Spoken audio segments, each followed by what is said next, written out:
आपके साथ मैं हूं शाजिया निसार। स्वागत करती हूं हमारी खास पेशकश 10 में है दम में। नमस्कार, 10 में दम में आपका स्वागत है। मैं हूं आपके साथ निधि वासंदानी। बताएंगे आपको 10 में दम में नवाब का क्या है डी कंपनी कनेक्शन और साथ ही वो 4 किरदार जिसकी वजह से नवाब की गिरफ्तारी हुई। बेशक, क्योंकि नवाब गिरफ्तार हो चुके हैं और महाराष्ट्र में सियासी तकरार संग्राम इसी के साथ शुरू हो चुका है। और सियासी उबाल कैसे आया शाजिया, कैसे प्रतिक्रियाओं का अंबार लग गया है नवाब मलिक की गिरफ्तारी के बाद, अलग अलग दल कैसे प्रतिक्रिया दे रहे हैं ये भी आपको बताएं। बेशक, और साथ ही साथ हम आपको ये भी बताएंगे कि किस तरीके से उत्तर प्रदेश का रण तो जारी है, लेकिन इसी बीच आतंकवाद पर भी संग्राम छिड़ चुका है।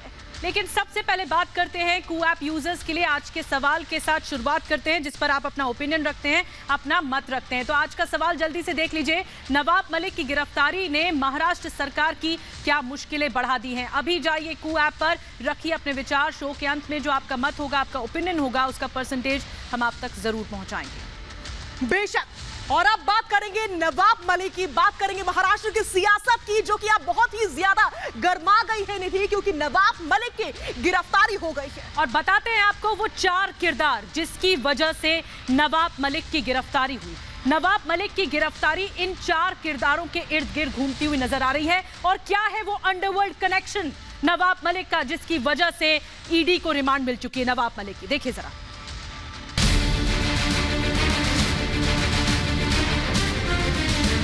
लड़ेंगे और जीतेंगे, लड़ेंगे और जीतेंगे। महाराष्ट्र की राजनीति के अहम किरदार और सरकार में मंत्री नवाब मलिक आज गिरफ्तार हो गए।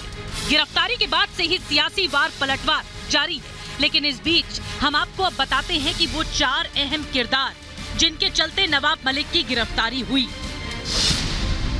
पहला, कुर्ला की जमीन। दूसरा, अंडरवर्ल्ड कनेक्शन। तीसरा किरदार है छोटा शकील। चौथा किरदार है इकबाल कासकर।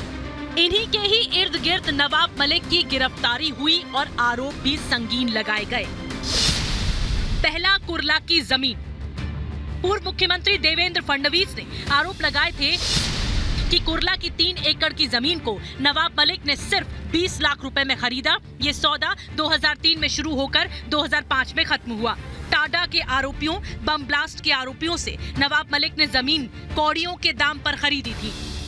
कुल मिलाकर 20 लाख रुपए में एलबीएस रोड पर 3 एकड़ की जमीन, मतलब 8,500 का ready reckoner rate square metre का, 2,000 पर स्क्वायर फीट का मार्केट रेट, और उसको खरीदा जा रहा है 25 रुपया स्क्वायर फीट से, और एक्चुअल पेमेंट हो रहा है 15 रुपया स्क्वायर फीट से। दूसरा, अंडरवर्ल्ड कनेक्शन।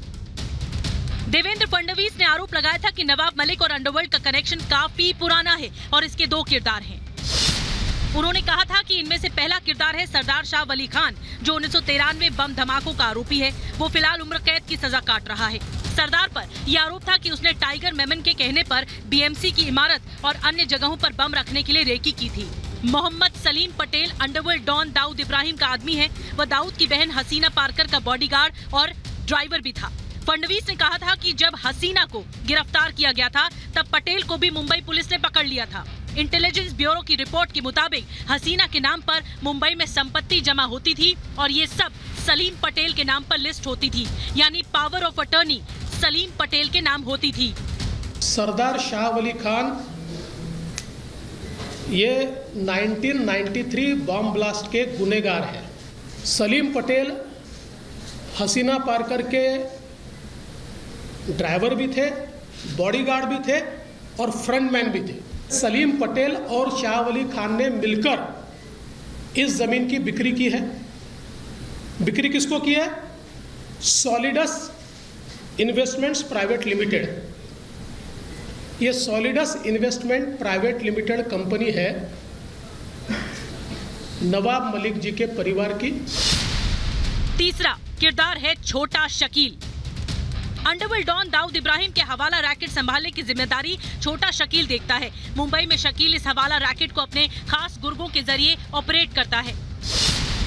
मुंबई में छोटा शकील के रिश्तेदार सलीम फ्रूट को प्रवर्तन निदेशालय ने अपनी हिरासत में लिया था। यहीं से इस मामले की शुरुआत हुई थी। सलीम फ्रूट मुंबई में दाऊद की बहन हसीना पारकर के हवाला रैकेट की देखरेख करता था। साल 2014 में हसीना पारकर की हार्ट अटैक से मौत हो गई थी। तब से वो पारकर और दाऊद गैंग के कामकाज को देखता था। चौथा किरदार है इकबाल कासकर। इकबाल कासकर को प्रवर्तन निदेशालय ने कुछ दिन पहले मनी लॉन्ड्रिंग की पूछताछ के लिए अपनी हिरासत में लिया था। सलीम फ्रूट ने ईडी की पूछताछ में इकबाल कासकर का नाम लिया था। सूत्रों की माने तो इकबाल कासकर ने पूछताछ में ही नवाब मलिक का नाम लिया और उसी के बाद ईडी ने मलिक को लंबी पूछताछ के बाद गिरफ्तार कर लिया। मनी लॉन्ड्रिंग के केस में ईडी की टीम नवाब मलिक को पूछताछ के लिए सुबह सुबह मुंबई ऑफिस ले आई थी। पूछताछ में सहयोग न करने पर प्रवर्तन निदेशालय की टीम ने नवाब मलिक को गिरफ्तार कर लिया। नवाब की गिरफ्तारी के बाद से महाराष्ट्र में हलचल तेज हो गई है। बैठकों का दौर जारी है। Bureau report, Republic Bharat. ED के चंगुल में फंस चुके हैं नवाब मलिक। कई घंटों तक पूछताछ हुई, करीब 8 घंटों तक उनसे पूछताछ हुई थी। कई घंटों तक कोर्ट में जिरे चली, जिसके बाद से कोर्ट ने फैसला लिया कि 3 तारीख तक नवाब मलिक को कस्टडी में भेजा जाएगा। बिल्कुल, जब इकबाल कासकर दाऊद के गुर्गे से पूछताछ हुई थी तो इकबाल कासकर ने इस बात को कबूला था कि नवाब मलिक का नाम दिया था। लेकिन अब नवाब मलिक से जब ईडी पूछताछ करेगी तो नवाब मलिक मुंह खोलेंगे तो कितने राज उगलेंगे। सबसे बड़ी बात ये, सबसे बड़ा सवाल ये कि नवाब मलिक किसके इशारे पर काम कर रहे थे। देखिए जरा।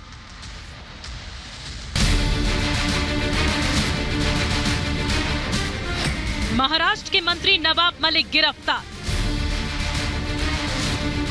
दाऊद से कनेक्शन में गिरफ्तारी। 3 मार्च तक ईडी को मिली कस्टडी। महाराष्ट्र सरकार में अल्पसंख्यक कल्याण मंत्री और राष्ट्रवादी कांग्रेस पार्टी के प्रवक्ता नवाब मलिक को ईडी ने गिरफ्तार कर लिया। प्रवर्तन निदेशालय की टीम सुबह सुबह ही नवाब मलिक को पूछताछ के लिए उन्हें मुंबई स्थित दफ्तर ले गई थी। बताया जा रहा है कि सुबह 7:45 से उनसे पूछताछ हो रही थी। जानकारी के मुताबिक ईडी की टीम नवाब मलिक से अंडरवर्ल्ड से जमीन खरीदने के मामले में पूछताछ कर रही थी। पूछताछ के बाद ईडी की टीम ने उन्हें अरेस्ट कर लिया। नवाब मलिक पर अंडरवर्ल्ड से जमीन खरीदने के आरोप लगे हैं। इस बीच नवाब मलिक को कोर्ट ने 8 दिनों की रिमांड पर भेज दिया है। नवाब मलिक अब 8 मार्च तक ईडी की हिरासत में रहेंगे। इस दौरान ईडी उनसे अंडरवर्ल्ड के कनेक्शन को लेकर पूछताछ करेगी। महाराष्ट्र के मंत्री श्रीमान नवाब मलिक जी पर जो कार्रवाई आज हुई है, इसमें ईडी ने कोर्ट में पूरी सत्यता उसके सामने रखी है। ये करोड़ों रुपए की जमीन, सैकड़ों करोड़ या 1000 करोड़ रुपए की जमीन किस प्रकार से अंडरवर्ल्ड के माध्यम से नवाब मलिक इन्होंने खरीदी, इसका सारा कच्चा चिट्ठा सामने आया है। महाराष्ट्र सरकार में मंत्री अशोक चव्हाण ने भी ईडी की कार्रवाई पर सवाल उठाए। राजनीति इतने नीचे स्तर पर जा सकती है, ये बड़ी ही निराशाजनक और गलत बात है। मैं तो कहूँगा ये नगर पालिका, महानगर पालिका के स्तर पर जो होता है उससे भी बदतर होकर, उससे भी नीचे स्तर पर राजनीति का स्तर गिर गया है। नवाब मलिक पर अंडरवर्ल्ड और दाऊद कनेक्शन के आरोप लगते रहे हैं। बताया जा रहा है कि अंडरवर्ल्ड से जमीन खरीदने के आरोप में ईडी से पूछताछ में नवाब मलिक सहयोग नहीं कर रहे थे, जिसके बाद उन्हें गिरफ्तार कर लिया गया। मलिक की गिरफ्तारी के साथ ही महाराष्ट्र की सियासत में वार पलटवार भी तेज हो गया है। Bureau report, Republic Bharat. वहीं नवाब मलिक के खिलाफ बीजेपी ने तो मोर्चा खोल दिया है और महाविकास अघाड़ी सरकार ने ऐलान कर दिया है कि नवाब मलिक के समर्थन में कल प्रदर्शन किया जाएगा। लेकिन इस बीच बीजेपी कह रही है कि नवाब मलिक का इस्तीफा लो, क्योंकि नवाब मलिक देशद्रोही है। देखिए, इस बीच एनसीपी की टेंशन भी बढ़ी हुई है और साथ ही साथ शिवसेना की टेंशन भी बढ़ी हुई है और इसीलिए इस समय मुंबई में खास करके बैठकों का दौर लगातार जारी है। फोन कॉल्स हो रहे हैं, बैठकें चल रही हैं, टेंशन जस की तस भरी हुई है। और इस बीच कांग्रेस आला कमान की बात करें तो वो पूरे घटनाक्रम पर नजर बनाए हुए हैं।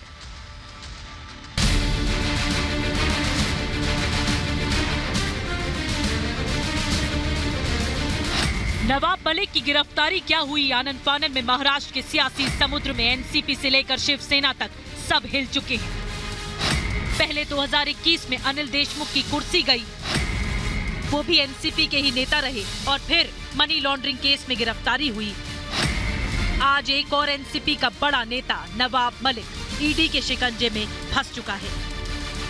नवाब मलिक की गिरफ्तारी के बाद सियासी खेमे में प्रतिक्रियाओं की बाढ़ आ गई। अनिल पटेल को अब इंतजार करना है। उद्धव ठाकरे जी के जो घोटालेबाज नेता मंत्री है, उन सबको घोटाले का हिसाब देना पड़ेगा। कितनी भी दादागिरी, माफियागिरी, पुलिस का दुरुपयोग फिर संजय राउत या उद्धव ठाकरे करेंगे, किरीट सोमैया और भारतीय जनता पार्टी महाराष्ट्र को घोटाले मुक्त करके रहे। बीजेपी पूरा मोर्चा लेकर मैदान में उतर चुकी है। बीजेपी ने नवाब मलिक को देशद्रोही कह डाला है और कहा है कि नवाब मलिक को इस्तीफा देना चाहिए। डी कंपनी से संबंध रखने वाले आतंकियों से, जिनको मुंबई ब्लास्ट में सजा भी मिली है, उनसे खरीदी थी। जब ये सारे सबूत सामने आए तो नवाब मलिक जैसे ऐसे मंत्री का इस्तीफा लेने के बदले आज शिवसेना और कांग्रेस पार्टी उनके बचाव में उतर रही है और उन्हें हीरो बना रही है।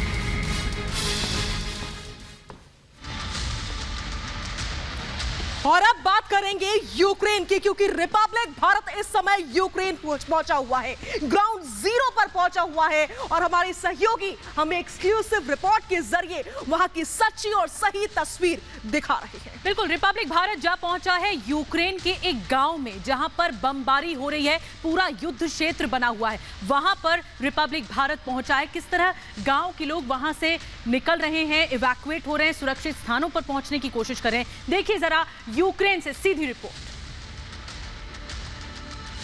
और इस समय रिपब्लिक भारत की टीम वहां पहुंच चुकी है जहां पर कोई नहीं पहुंचा, और ये इस दावे के साथ हम इसलिए कह रहे हैं क्योंकि हमारे हाथ की दूसरी तरफ जब आप देखेंगे तो ये है लुहांस्क, और इस गेट के पीछे शुरू हो जाती है रशिया की सीमा। और ये यूक्रेन में इस समय हम खड़े हुए हैं, ये वही सड़क है, सड़क ये वही जाती है, और इस गेट के बाद देखिए आप कितनी हाई सिक्योरिटी जोन है। इसके दूसरी तरफ रशिया, और कुछ गाड़ियां यहां पर आ रही हैं। मैं अपने सहयोगी से कहूंगा सुरेंद्र से वो दिखाने की कोशिश करें पीछे, ये वही एरिया है। और यहां पर देखिए आप ये तस्वीर देखिए, सुरेंद्र आप वो दिखाइए, ये जो आर्मी है वो सिर्फ यहां पर है, रिहायशी इलाका है, दूर दूर तक कोई नजर नहीं आता। और जो नीले कलर का बोर्ड दिख रहा है, साशा डिस्ट्रिक्ट, ये वही डिस्ट्रिक्ट है, ये वही जिला है जहां सुबह तस्वीरें आई थी बमबार्डिंग की। और जब हम यहां पर पहुंचे तो जोरदार धमाके की आवाज भी हमें आती है, और दूर दूर तक कोई नहीं। आप कहीं भी चले जाइए, दूर दूर तक हमें कोई भी नजर नहीं आ रहा है। सिर्फ और सिर्फ यहां पर एक शांति है,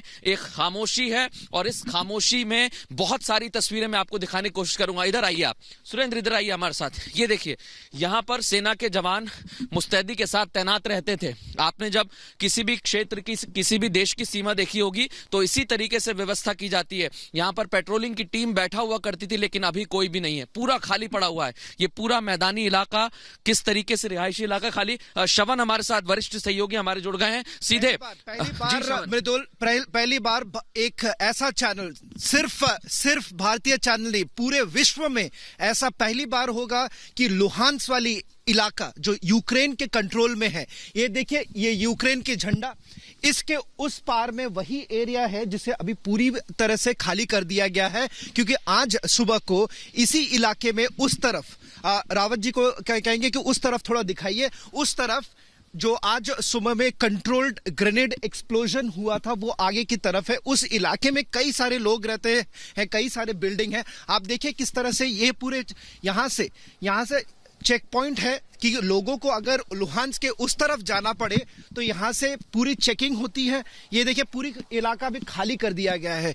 ये टेंट्स और ये यहाँ पे चेक पॉइंट है। इस चेक पॉइंट को क्रॉस करने के बाद आप लुहांस्क के उस तरफ जाएंगे जिसमें रशिया के जो रिबेल्स है, जो कंट्रोल करते हैं, वो उस साइड रहता है। वो देखिए तस्वीरें देखिए, गाड़ियां सिर्फ सेना की यहाँ पर जा रही है। What you are seeing right now, these are the army vehicles which are moving out of the area.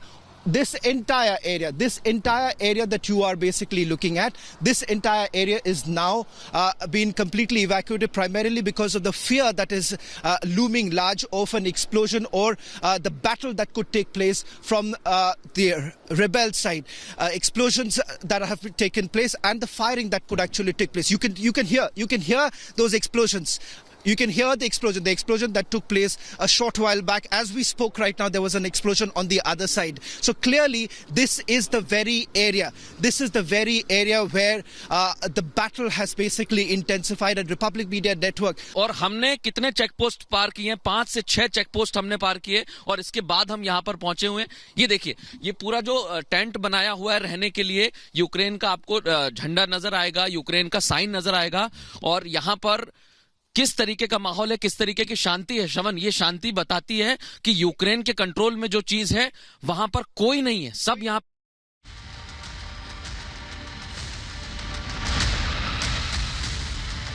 तो हालात यूक्रेन के अब भी संवेदनशील बने हुए हैं और रूस कुछ भी कर सकता है। शाजिया, अब जो सवाल पूछा था उसका जवाब दे दीजिए। बेशक रिपब्लिक भारत आपके हर मुद्दे की आवाज उठाता है और आप अपने विचार हर रोज को आपके ऊपर रखते हैं। तो आज का सवाल था, नवाब मलिक की गिरफ्तारी ने महाराष्ट्र सरकार की मुश्किलें बढ़ा दी है क्या? यह हमारा सवाल था, जिसमें 98% लोगों का कहना है हाँ और महज 2% लोगों का कहना है ना।